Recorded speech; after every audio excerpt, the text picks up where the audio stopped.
If you would like to earn CPE credit for listening to the show, visit earmarkcpe.com/FPA. Download the app, take a short quiz, and get your CPE certificate. Finally, if you enjoy listening to FP&A Today, please go to your podcast platform of choice, click the subscribe button, and leave a rating and review of the show. And now, on to the show. From Data Rails, this is FP&A Today. Welcome to FP&A Today. I'm your host, Glenn Hopper. Our guest today is Brad Mooney. Brad is the director of FP&A at California Dairies, one of the largest dairy co-ops in the country, where he supports planning and commercial finance across a business that lives at the intersection of manufacturing operations and commodity-driven markets. Before California Dairies, Brad spent several years at Agriculture Capital, leading FP&A and later taking on treasury across a portfolio of food and agriculture business. Earlier in his career, he worked in advisory roles at firms like Grant Thornton. Across those roles, he's had a front row seat to what planning looks like when outcomes are shaped by yield, timing, pricing, and working capital. Today, we're going to dig into how FP&A stays decision useful in industries where volatility is part of the operating model, and what that teaches finance teams about forecasting, risk, and business partnering. Brad, welcome to the show. Thanks, Glenn. Thanks for having me. Yeah, so we really geeked out in the pre-call on this, and I love doing FP&A in a business where commodities are involved, and I think you're juggling so many things that I'm really excited to dig in, maybe not to the deep level that we did in the pre-call. I worry that we might lose some listeners if we go too far down a rabbit hole, but it's fascinating to me. Yeah. And I think that FP&A is challenging enough when you're dealing with more stable markets, and your background is very interesting to me. So I guess for our audience, I feel like after that talk, we're old friends now, but take us through your background and career path, and maybe if there's any turning points that shaped how you work in FP&A and that kind of guided you to where you are today. Yeah. I've had a very nonlinear career trajectory, I would say. So I, studied foreign policy in my undergrad, thought I was going to work in the State Department, and then, enlisted instead after 9/11 into the Marine Corps. Did that for a little over a decade. Then got out and didn't know what I was going to do with my life. I was like so accustomed to it. So returned back to the Bay Area where I did my MBA, and then got into the advisory role with Grant Thornton.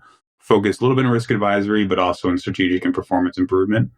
And then, as time clicked on there, we wanted, the family wanted to settle down, buy the house, 2.5 kids, et cetera. We realized, okay, we're probably not as feasible to do in the Bay Area. So we relocated down to where my wife is from, here in Central California. Now, all my clients and my experience really has either been the government or been in tech. So I was like, what am I going to do? Get down into the middle of Central California. So thankfully, I landed a role with Olam International. They are a really large B2B ingredient company, probably the brand behind the brand a lot of times. So your McCormick Spices, your Hershey's Chocolate, Starbucks Coffee.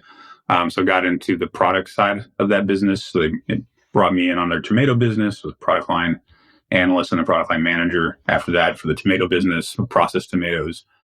And then got into the spice business. So they're big on the spice thing. So oil and onion and garlic. And then also the capsicums. So I did that for several years.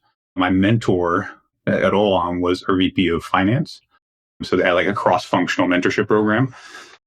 And he had moved on to Agriculture Capital and was a CFO for essentially the operating partner group. So they had actually a private equity firm, but they had a group that were standing up internally, which was operating partners that managed all of the portfolio companies that they had under management. So like 29 portfolio companies. After getting there, him and I had, kept in touch, and he was looking to build out an FP&A team. He knew I would understand the product, understand markets, super analytical. So he was like, we're starting from scratch. And so there was like a little trailer outside of our processing facility in Diduba, California, which is in the middle of nowhere. And we started there with like 12 to 14 people, scaled that business up in terms of like corporate function, FP&A function. And then he moved on to California Dairies. And then, about a year later, I shortly followed over into the current role. And I think from like turning points piece, getting in and building from scratch, really scrappy, allowed me to understand like the different dimensions of FP&A, what the strengths and the weaknesses in terms of what strong analysts could bring, and building on the processes from scratch. So I really enjoyed that piece of it. And coming over to California Dairies, the in a similar fashion, much larger business, $4 to $5 billion top line business, but they, their FP&A function is still, relatively mature. So they stood it up maybe like 2 years ago. A lot of folks coming over from the accounting side to start it up, or from the BI side to establish it. So yeah, so settling in here. I've been here for about 9 months now. So I didn't realize from our pre-call that you were in the Marine Corps. So thank you for your service. I definitely want to say that.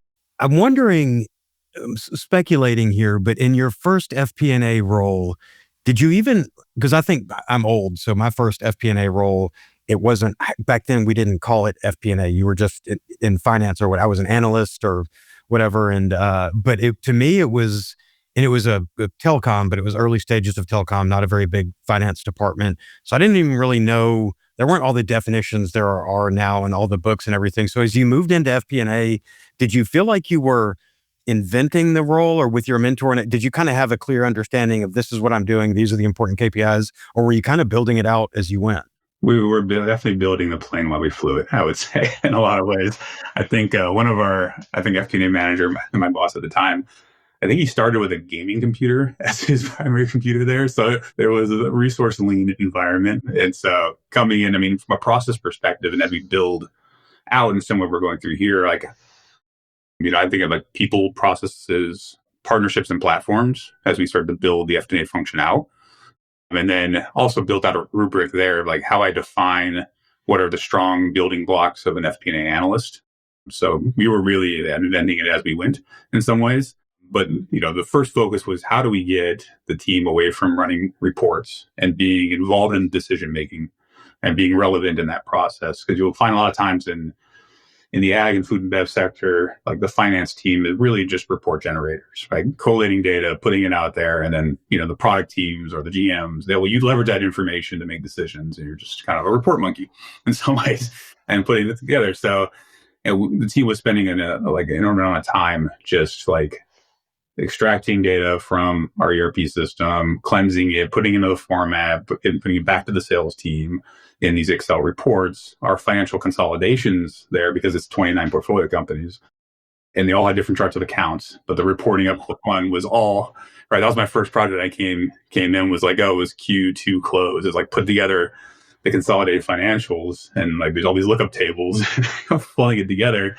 It took me about 2 weeks to put it into all the waterfalls, all that, kind of digitizing that process over the next 6 to 12 months. We went with Adaptive and moved.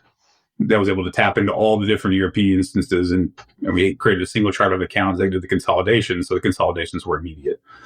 So that was a huge time save on it. But from a people perspective, or getting them out of just doing Excel and reporting to start thinking about the business was like the first priority. So we implemented Power BI as well.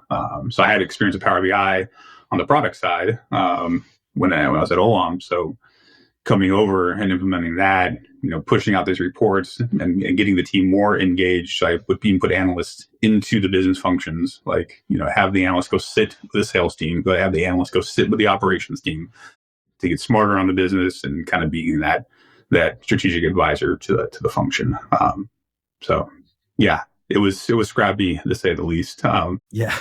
There's something though that feels almost more honest or organic about when you come into it like that, because when I finished my MBA, my first role after business school was a marketing role, and I ended up sort of taking over a budget just because I was trying to get more budget for my product. And then I ended up having an opportunity to move over on the ops side, and I was in procurement and had to do a lot of planning and forecasting around that. And I didn't know what this was in the early 2000s, late 90s, whenever that was. But I didn't really know what I was defining. I just knew what actually were the things that the operations team cared about and what we were being measured on. So I sort of fell backwards. And then we were doing a bunch of M&A activities. So I sort of fell into it. And then not having a playbook made you think about it differently. Like, oh, these are the 10 things that we do because we're FP&A. It's just you're sort of meeting a need, and in every business, I'm sure you Yeah. found too. At every business, it's slightly different, but I kind of like that approach, and I think now, I mean, it's great to come in more prepared, but there's also something to be said for kind of hacking your way through through the jungle to find the path. Yeah. Yeah. The funny thing is, I started my initial master's degree in accountancy, and then I pivoted over. I was like, wow, we want to do FP&A. But I didn't know how to get there either. I Googled like finance roles right for corporate, and FP&A was like, that sounds really interesting, but it's like, what's the path to get there? And there wasn't, this is 12 years ago. Even then, I think it wasn't like a clear like guide. This is how you get into the FP&A space. Just life happens serendipitously. Ended up in our role in ag. I never thought I'd work in food and bev. Yeah. But I guess proximity still, you come inland a little bit and you do get into the food and ag world in California. So it does make sense, stay regionally correct, and then go into the industry where you're not paying $10,000 a month for a 1-bedroom apartment or whatever. Yes. I mean, we were paying like $3,600 for our 1-bedroom there. And it's a fraction of that for a full build out house here on it. But yeah, coming into the, I mean, like it's a big business for Central California. I mean, like things like half of food consumed in the U.S. is grown here in the Valley. It's just, as you learn more about it, it's a super unique place. I mean, it's just effectively its own greenhouse because it's low precipitation, high heat, right? And all you really is you irrigate all the crops with the mountain runoff, and so it serves as like, which is why it's like some of the products do really well here that would not survive if you went to the southeast because high pest pressures, high water, and so it's a very interesting economic environment here in the Valley for sure. Yeah, and you've done FP&A in a few corners now of food and agriculture, like you went through. Were there? I mean, I know each business is different, but you're dealing with the same issues. I guess maybe dairy is slightly different than growing crops, but were there lessons that carried across, or were there things that surprised you when you moved from one business to another? And how does that kind of influence? I mean, you're in the same industry, but every crop or every product has its own sort of rules and playbook. You've been in your new role 9 months. Do you have an approach when moving into a new finance leadership role that you kind of carry over between them? Generally, like the similarities across a lot of especially commoditized products, it's the timing and the yield and just how much supply impacts the profitability of the business. And we're looking at a lot of commoditized products, a lot of perishable products as well. So you got to think like it's kind of a blow and go in some. Essentially, you got to get through the crop. It can't just sit in the cooler. It's not widgets that can sit on a shelf for 24 months. That being said, the spice business you do because you dehydrate it down and shelf stable, and you can keep it for a longer time horizon. But milk doesn't do well outside for that time. So you have to clear it quickly. And similar with, fresh produce, I worked in the blueberries and grapes and nuts and citrus business. And as soon as that season turns on, it's just go. And you try to clear through the season as quickly as possible, making the best decisions, the most timely decisions possible. And the difference is that kind of that phasing, that pacing or seasonality of the business. When I worked in getting the spices, the demand and the flow of the business is relatively level loaded because people consume spices all year long, and you can pack it away, you can produce it, and then you can sell it in 6 to 12 months time, and it'd still be good. But on the produce side, it's like it comes in, and you've got like 8 to 12 weeks to get it on a shelf and consumed by the consumer before it spoils. And so it's like boom and bust in terms of the seasonality. But so at AC we had a lot of diversified crops, and so as soon as one season was tapering off, the next one was for sure ramping back up on it. And then there's just structural differences, I would say, across the different businesses. On the pricing side, in particular, the dairy industry is unique in that it's federally regulated, and so a lot of all the pricing is set after the fact by the federal marketing order. And so you're kind of just waiting. It's interesting because you're selling and you're pricing products, which you kind of don't know what your input cost is going to be for your raw inputs. And then on, like in the tomato business is different structurally. The California Tomato Grower Association, which sets the price at the head of the season for your inputs. And then on the produce side, it's kind of really based on just market dynamics of supply and demand. And then there's macroeconomic factors too that add to that. Blueberries in particular, South America's done a lot of development in new varieties. And so at the tail end of the U.S. season, Peru comes in heavy. That has pricing pressure for us in the late half of the season. So there's some uniquenesses to each, but the generally is like it's still supply and demand, somewhat commoditized. Ideally, you try to move much of the product into value add products, or through processing it into something more valuable, or branding it something at a higher quality. That's amazing, just thinking about all the pricing dynamics. And you think about just regular market pricing, but when you have regulations that are in there and yields and so many unknown, and it's got to be tough. And it's like when you were talking about the Tomato Growers Association setting the price at the beginning of the season, it almost feels like picking the right flu vaccine at the beginning of the season, trying to guess where it's going.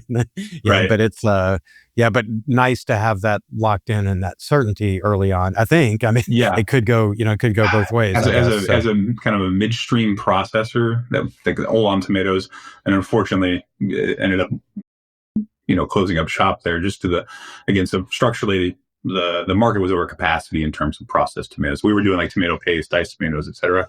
And so there was just too much supply, too much capacity in the network. And so, you're getting squeezed at the processor because you're not marketing it. You don't have the brand. You don't have the sales component of it. You're just processing, co-manning it for other CPG companies that will sell it. And so they're going to set what price that they want to sell it at in the market. And so you get squeezed in the middle and you end up having to eat the margin through the power dynamics or as such. Yeah.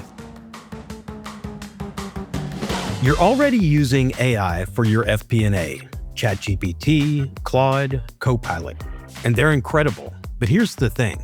AI is only as good as the data you feed it. Right now, you're getting confident-sounding guesses that you'd never dream of presenting to your board. Now imagine typing a prompt and getting a board-ready dashboard backed by your real numbers, or a P&L that you'd stake your reputation on. Finance OS consolidates your ERP, CRM, HRIS, and spreadsheets into a governed data layer. Every AI output now accurate, governed, repeatable, and auditable. Find out why nearly 2,000 FP&A teams run on Finance OS, with hundreds joining every week. Learn more at datarails.com/financeos. What is your role cover now, and what does your team do day to day? And I know this is sort of setting it up for the leading indicators and the daily, weekly sort of KPIs, but I think we need to establish that foundation first. So like I mentioned, is getting into a new role, thinking about the four P's, and not the marketing 4 P's, but the four, like the people, the processes, the partnerships, and platforms. So really been focused on, as I've got into this role, working with the existing leadership, like, do we have the right people? Do they have the right skill sets? How do we build those skill sets? Right. And I talk about the 5 kind of components of that, system and Excel skills, financial acumen, business acumen, forecasting and modeling, and then communication and presentation. Those are the fundamentals that we created a rubric around and like define what those were and the scoring, and we scale it by, FA, SFA, up to director.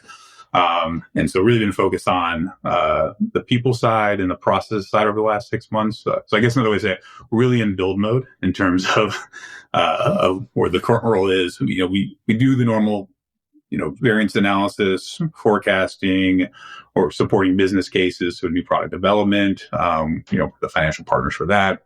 We're doing SKU and customer rationalizations, investment decisions, expansions, or, do we discontinue products, and other ad hoc, like our risk and opportunities and build. So we are, so out in the budget process, I feel, over the last, end of the last half of the year, reached out. So we've gone through a lot of restructuring in terms of, there used to be, a few disparate companies that, were under the umbrella. They all come up under the CDI corporate entity.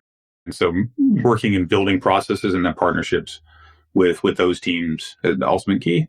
And so now we're in the platform stage, and, just because comfortable with the adaptive piece, and the CFO as well, we use AAC. So we're we're rolling that out as we speak. So really, it's like kind of maintaining, the core FP&A deliverables of budgeting and forecasting and monthly variance, now supporting the close business cases at the same time, like building what the to be state, what the future state is going to be for FP&A, like trying to get the analyst out of just managing Power BI uploads and reports to digesting and thinking about what does it mean for the business and how do we leverage this information to better advise our functional. Yeah, and we've talked about it a little bit in your previous answers, but I know we talked about it a lot before the show as well.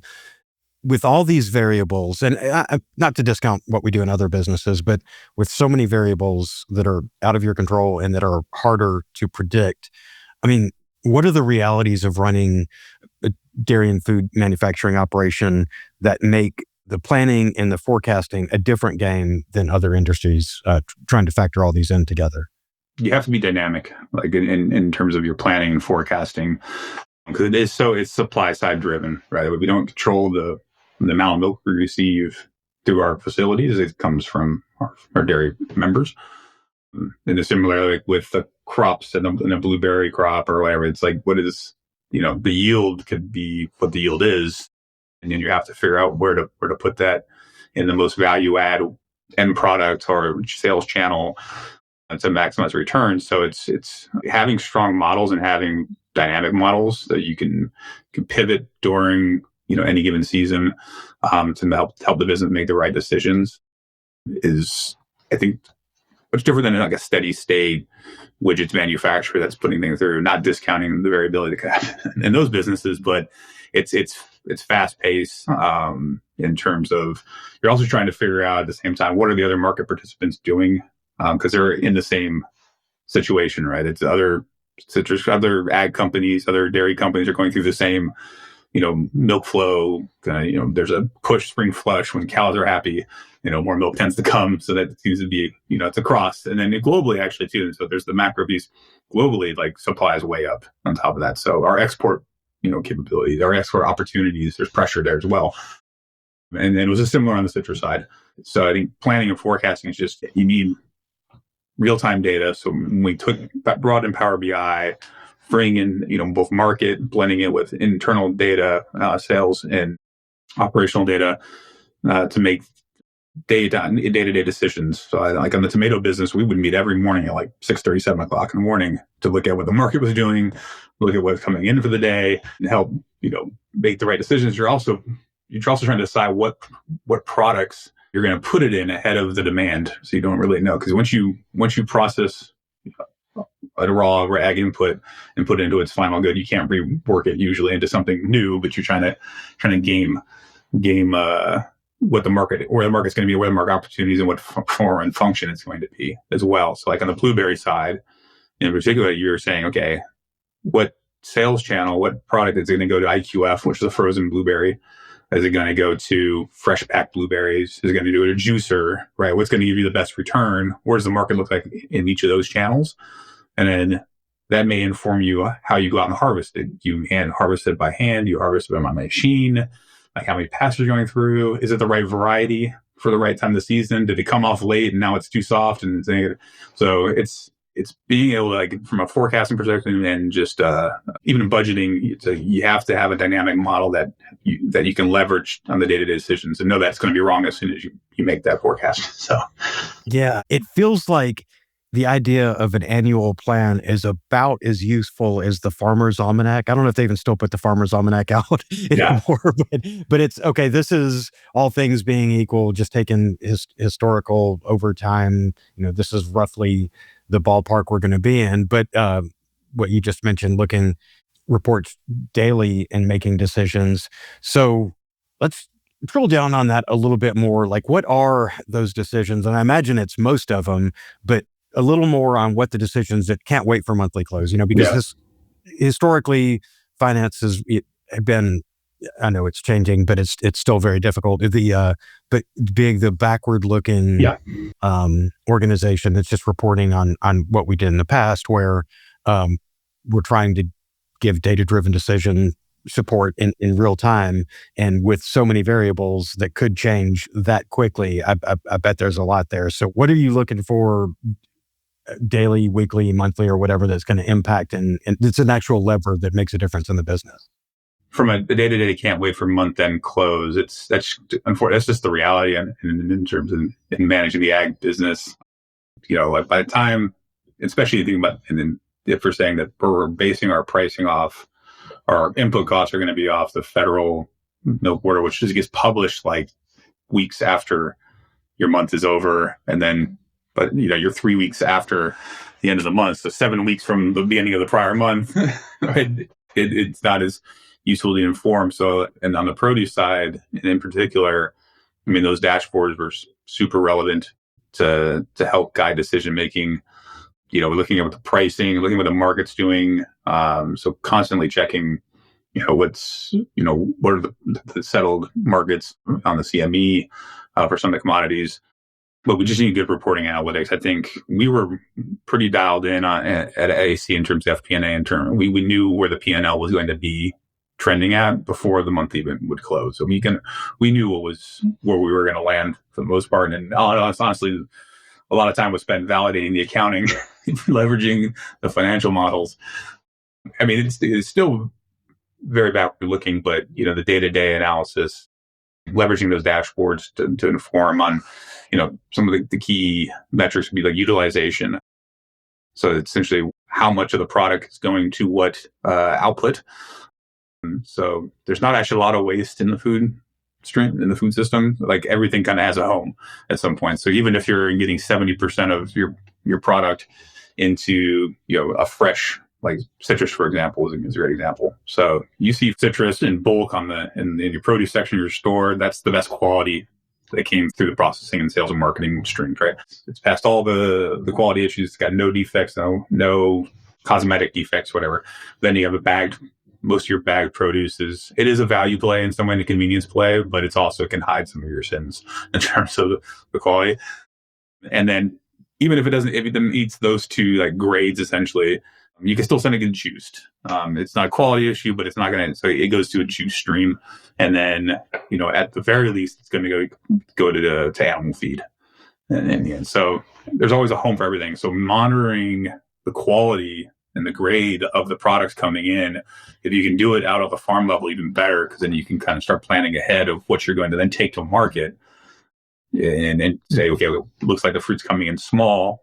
We're going to have heavy bags, go out to the food service channels and start hustling and moving the product ahead of time, making the sales. As it comes to the processing facility, it's got a home and they can't, sit around in the cooler for a month. On the dairy side, but the milk flows year round. And so it's a little less dynamic in that way, but it's more about where's the market landing? Where do we think the market's going? End product, again, is it fluid? Is it butter? Is it powder? Like what's the right end product to maximize returns for your farmers? As you were going through the list for the quality breakdown and where it goes, when you said animal feed, I was already in my mind trying to come up with a fast food joke. And then I figured probably better to not libel or slander a fast food company on the podcast. But I was like, insert fast food name here. But anyway, we'll skip that part.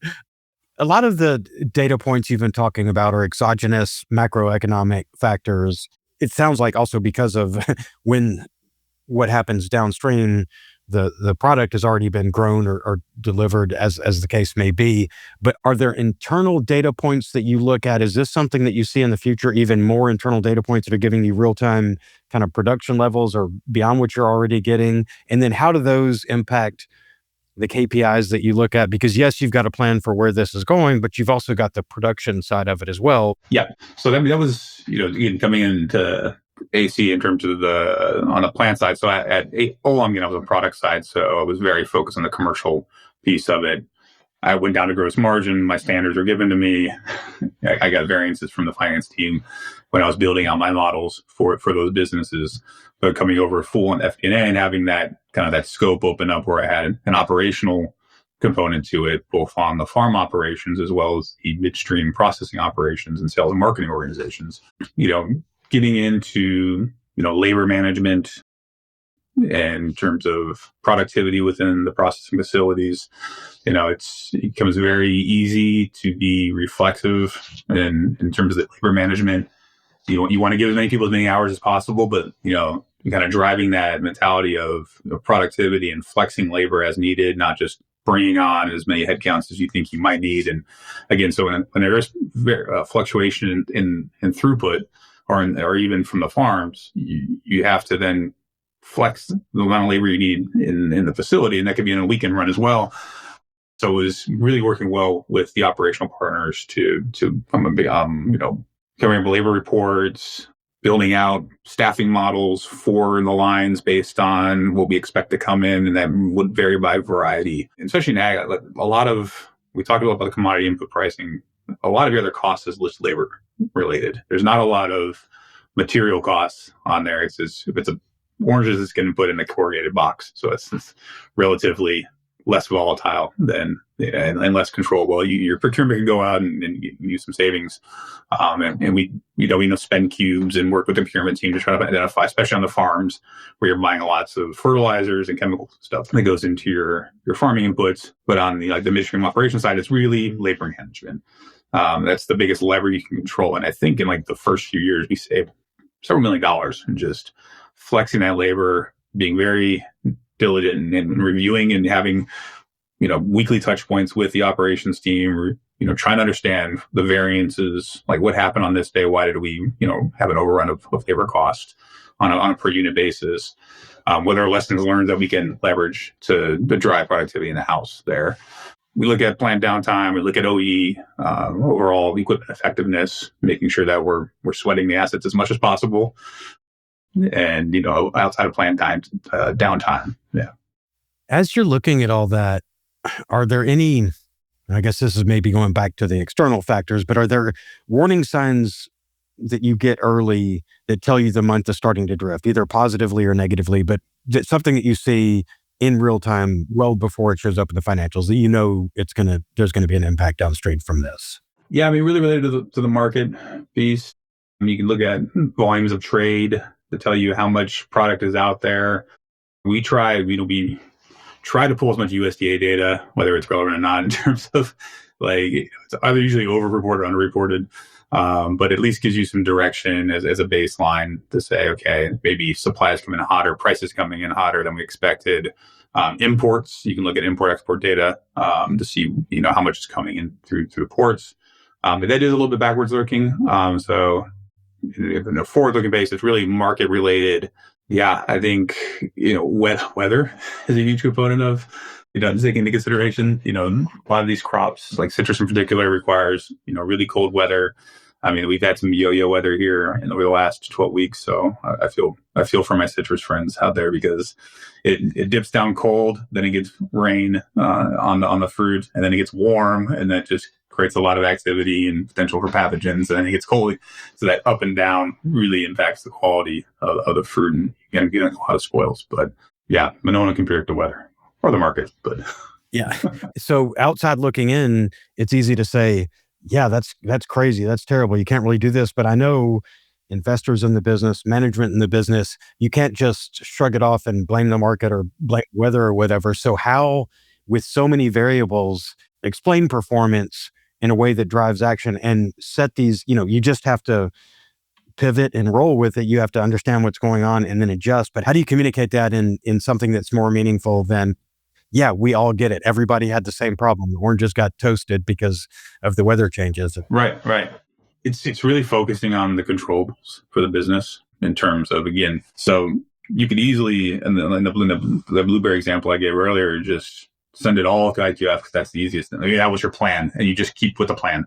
And then markets change or weather changes, and it's again going back to that dynamicism in terms of you have to have the levers, you have to have the scenarios, and you have to show you're taking the right steps in terms of to maximize the profits and the return based on the hand you've been dealt, essentially. So it's if you're having quality issues, it's okay, we're showing that we're pivoting, we're making a decision, we're pivoting to the right customer set, we're prioritizing who we need to get product to. It's going to return the most to our growers on the produce side. From a working capital, but from a pure finance, solvency, we're making the right decisions in terms of what we're going to go out and get. We work with your farmer, your operations team that are the farmers for your internal farms, they want to go and get all the produce and the product they grew, right? Because it's personal. And they planted the tree, they grew the fruit, and it's near and dear. So they want to go out and get everything off the bush, everything off the vine, everything. But the economics might not pencil out that you do another pass to go through. It's like the market's where it's at. If you go out and handpick that right now, you're gonna have negative net revenue, and really driving that home with them. Yeah. And so, in terms of the finance side, the working capital, those intercompany, and then managing through the cash flows and the decisions that you're making to preserve, talking about the investor side, the solvency of the business, the cash flow of the business is key. Yeah. Yeah. And treasury has to be an important part of the business, and just thinking about that solvency, how you manage pricing risk with your future sales commitments and market exposure. How do you think about managing price risk with all these variables going on and keeping that solvency and all that? Yeah.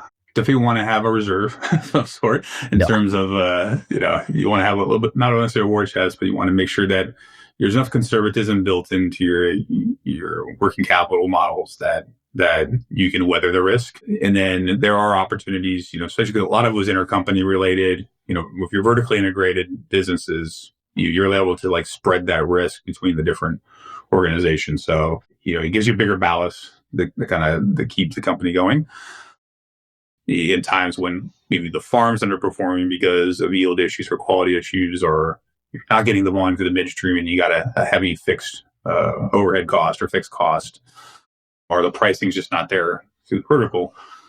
Having strong working capital models that are also, again, able to run through scenarios that you can pull and push on lines of credit and pull and push on intercompany terms, and to keep each asset functioning and properly funded through the season. Ag in particular has a heavy working capital intensive industry. So a lot of your input costs, all your money is going into the crop over a 9-month horizon, and you're hopefully getting your returns back, the cash flow back in about 2 to 3 months after it's harvested, once it's gone through the whole supply chain, then processed and sold. It's gone to the retailers sold it, and then sent back the returns back to the farms. And so that time horizon, being able to fund that working capital is strategic in your approach to it. And a lot of times you can rely on debt instruments, but I think the boom and bust cycle in the agriculture sector, they say in a 5-year period you got one really great year, one really terrible year, and 3 years where you break even. And even time you can't really weather. It's difficult to continuously service debt.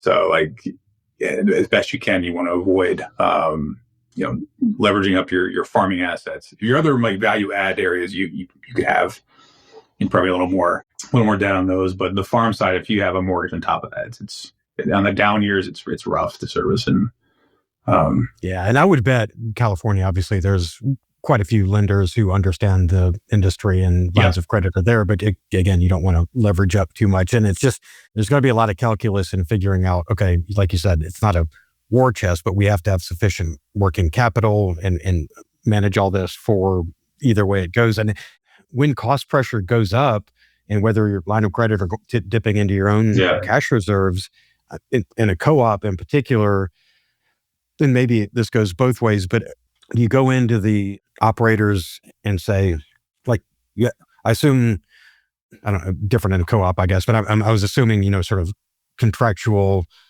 arrangements where X quantity for X amount or whatever it is, but you have to go back to the operators in the co-op and say, we need to think about the future here. How does that play out?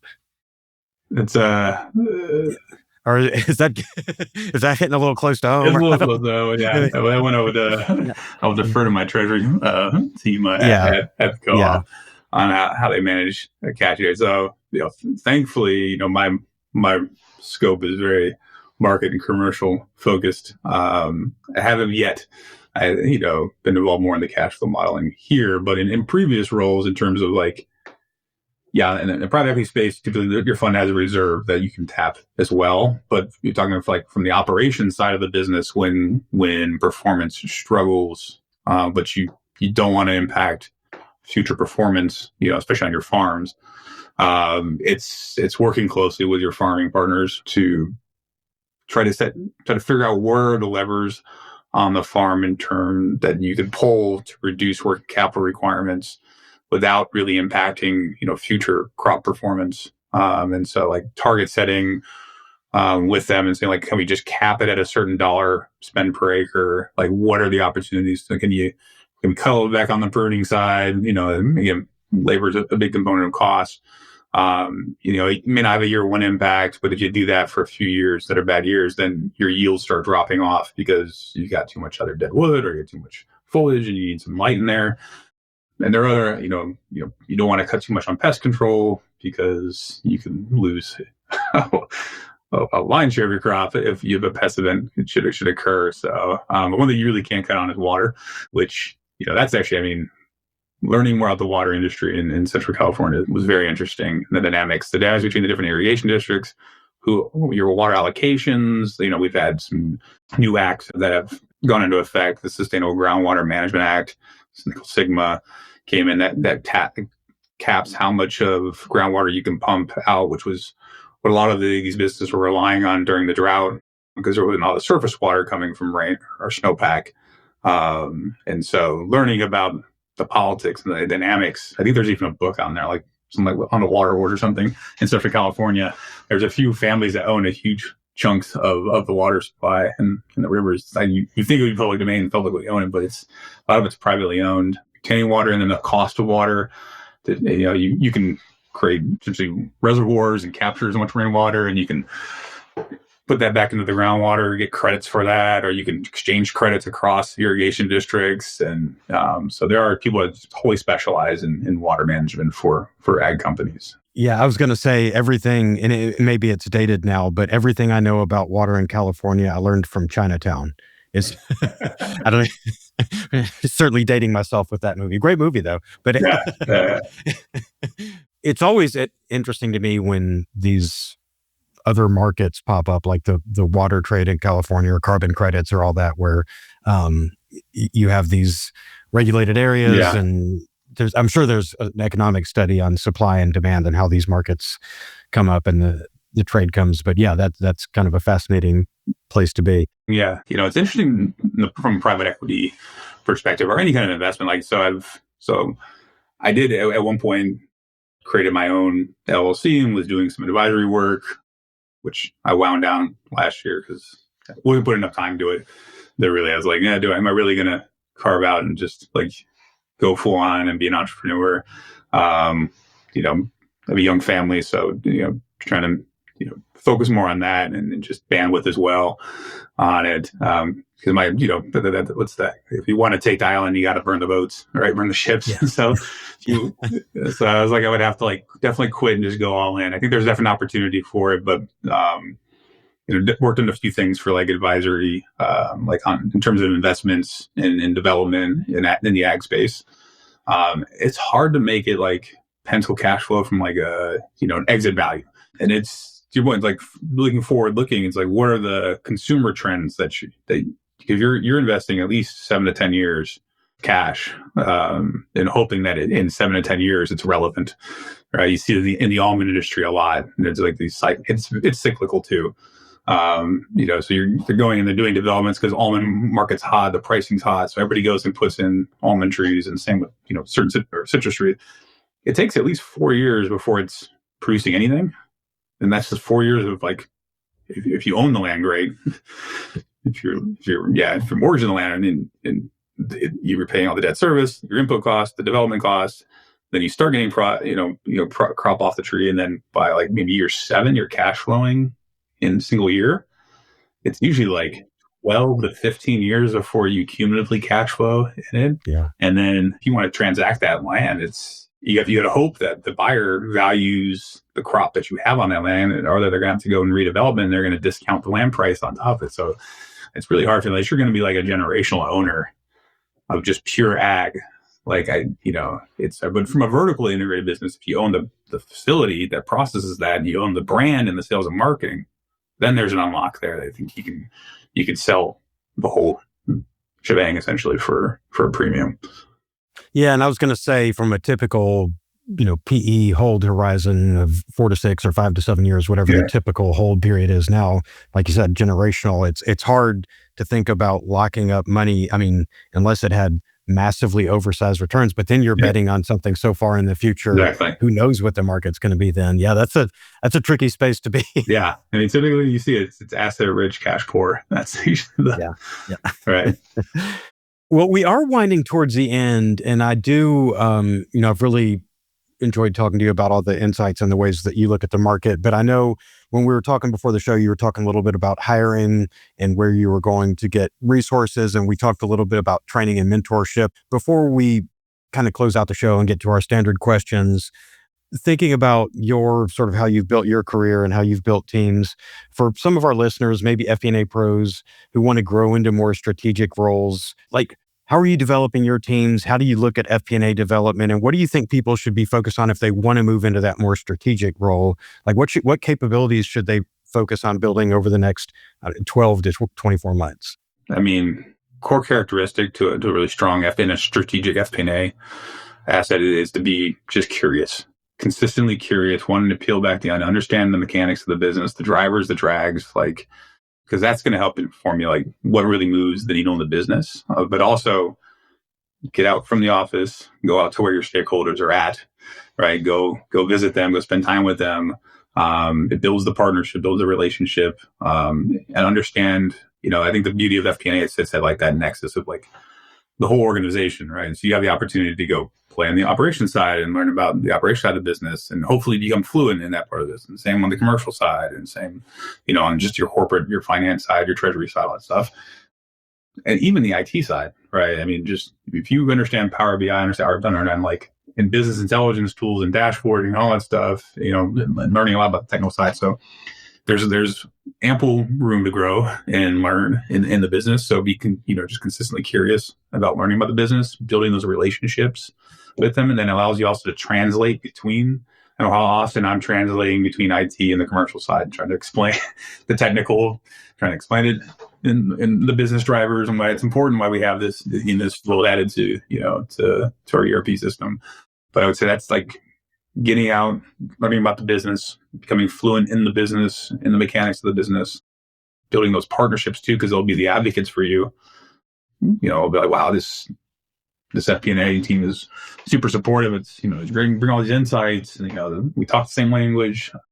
Yeah. So I think that's I think for the next 1 to 2 years, we're trying to don't be just focused on backwards looking analytics. Don't be just generating reports and sitting on your desk. I did the variance analysis. It's out there. It's building those bridges and being curious about the business. Yeah. And I love that you brought up that point. And I think if you've been in finance for a while, you almost take it for granted the way you do and can get.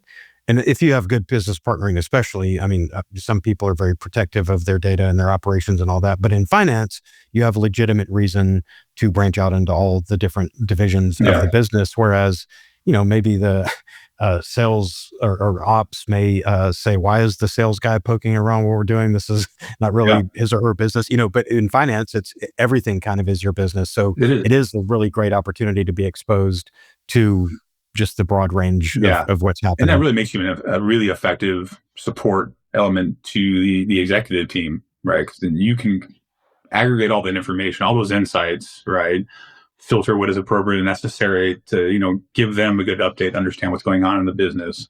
Also problem solving, right? I constantly feel like I'm a therapist. A lot of times I'm going and talking to, I used to bounce around all my jobs. We go around and just, hear the problems, and then I try to bring people together, facilitate the conversations, kind of arbitrage, be the arbitrator for let's solve problems together. It's the beauty about FP&A. I mean, you should be an objective party within it. You're not producing anything, you're not selling anything. Your job is insights. Your job is to be an advisor to the business, and it's always a multi-stakeholder environment. But whoever your end investors, your farm members, your local resources. Yeah. So perfectly said. Yeah. Really, really appreciate that insight. Okay, so we're at the point of the show where we have two standard questions we ask everyone. And the first is, what is something that most people don't know about you? Something that maybe isn't on your LinkedIn profile or other social media. I don't think it's on my LinkedIn, but I was an honored thespian. So did acting and singing and dancing, and most people don't put that in. They do see I was saying the Marine Corps. Yeah. Right. Like I was a judo guy, a jiu-jitsu guy, Muay Thai, and then they're like, oh, I also did tap and I did musical theater, and I did my first musical was How to Succeed in Business Without Really Trying. And yeah, well, kind of that probably set the groundwork for everything you did after. Yeah. So that's were you tempted at one point, and maybe 9/11 changed all that to head down south in California and try your hand down there? Or? I started when I first started college, my degree was in theater and with a minor in music. And then, 9/11 kind of changed that trajectory. And I was like, well, where are being attacked and what's going on that and what are the dynamics going on with that? And then, took me on a different course. I mean, I don't think I was going to go, it's a hard road. I wasn't that committed. I wasn't that committed to it, but I did enjoy it. And now you're in the always exciting ag business. Hollywood's got nothing on that. No, exactly. All right. Now time for everybody's favorite question. What is your favorite Excel function and why? That's a tough one. That's probably the hardest question you asked. I would say back in the day, like index match was like one of my favorites. Just, but now you have X lookup. So that's useful. Honestly, I'd probably just go with if. Yep. Because in the end, the opportunities are endless. They're really just question like, then you want to run scenarios. It's like, yeah. The nested ifs where you've got like 86 different nested ifs. And my tomato model when I had I think it was like 64 megs, like for my Excel workbook. You would hit, obviously calculations off all the way. And then you would hit calculations. I would walk away for like 30 minutes. And so it would just be a white screen, and then eventually come back, see the output. Yeah, that's the kind of stuff that leads you into learning Python. You're like, I don't know what has happened. This spreadsheet has gotten, or to Power BI. There's other ways around, but yeah, back in the day before all that. Well, they had Power Pivot came in, so learning DAX, Power Pivot was a natural gateway into Power BI on it, and so yeah. But yeah, I'll go with if, because in the end, all right, good answer. Good answer. Yeah. Well, Brad, thank you so much for coming on the show. No, I appreciate you.